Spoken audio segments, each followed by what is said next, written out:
근데 초선 의원 시절에 그 오세훈이라는 사람은 저의 기억으로는 나름 참신하고 개혁적이라고까지는 모르겠지만 좀 얌전하고 신중한 사람이었습니다. 근데 서울시장이 된 뒤에 사람이 좀 독선적으로 변했다 이런 지적을 좀 들었었고요. 뭐 그 뒤에 제가 본 적은 거의 없지만 그다음에 이제 그래서 무상급식 주민투표도 밀어붙인 것이라고 생각을 하는데 그 이후에도 사람이 좀 또 변했죠. 이제 의원 그 시장직에서 물러나고 나서 정광훈 집회에 가서는 문재인 대통령 향해서 뭐 치매 환자, 정신 나간 대통령 이렇게 막 격분하는 모습을 또 보이기도 했는데 이게 정치가 사람을 바꾼 거라고 보십니까?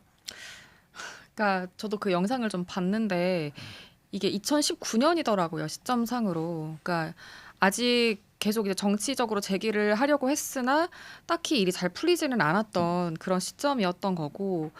그런데 사실 오세훈 시장 하면 이미지가 굉장히 좀 세련된 거 좋아하고, 그러니까 본인의 미감을 굉장히 시정을 펼치는데 중시하는 그런 느낌이잖아요. 그런데 그때 단상에 선 모습을 보면 뭐 그런 오세훈 시장의 뭐랄까요, 추구미 이런 모습과 좀 되게 너무 멀어서, 그러니까 저도 참 보고 정말 별일 별꼴이다 이런 생각을 좀 했었는데, 그러니까 두 가지인 것 같아요. 일단 저는 그러니까 오세훈 시장이라는 정치인 자체가 사실 딱히 이렇다 할 본인 노선이 없는 사람인 것 같거든요.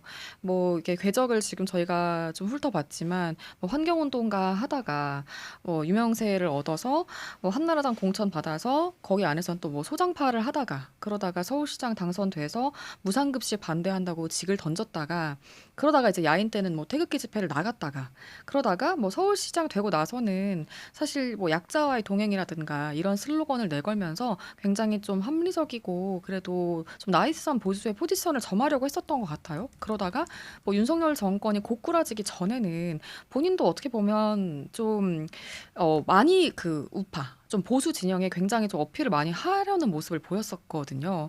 예를 들면은 뭐 송현동 종로구 송현동 광장에 이승만 그 기념관을 짓겠다라는 아이디어를 뭐 던져서 좀 뭐 분위기를 살핀다든가 혹은 뭐 광화문 광장에 높이 100m의 국기 계양대, 태극기 계양대를 설치를 하겠다고 한다라든가 이제 이런 것들은 너무나 정말 약간 좀 극우라고 볼 수 있는 어떤 굉장히 좀 우파 강성 우파 진영에 어필하려는 그런 모습을 좀 보였던 거고, 그러니까 그런 걸 보면 그러니까 뭐 그래놓고 지금은 사실은 또 국민의힘에서는 또 장동혁 노선과 좀 대비되는 좀 그나마 멀쩡해 예, 보이니까. 그런 또 노선을 점하고 있는 거잖아요. 그러니까 이런 걸 보면서 정말 이제 이 사람은 일단은 그렇게 정치인으로서 본인의 확실한 그 추구하고자 하는 바나 노선이 아주 정립되어 있는 사람은 아니다라는 생각이 하나가 있고, 이제 또 하나는 이제 뭐 너무나 이제 많은 정치인들이 그렇겠지만 마음이 급할 때 나오는 모습 뭐 이런 측면도 좀 많이 있었던 것 같아요.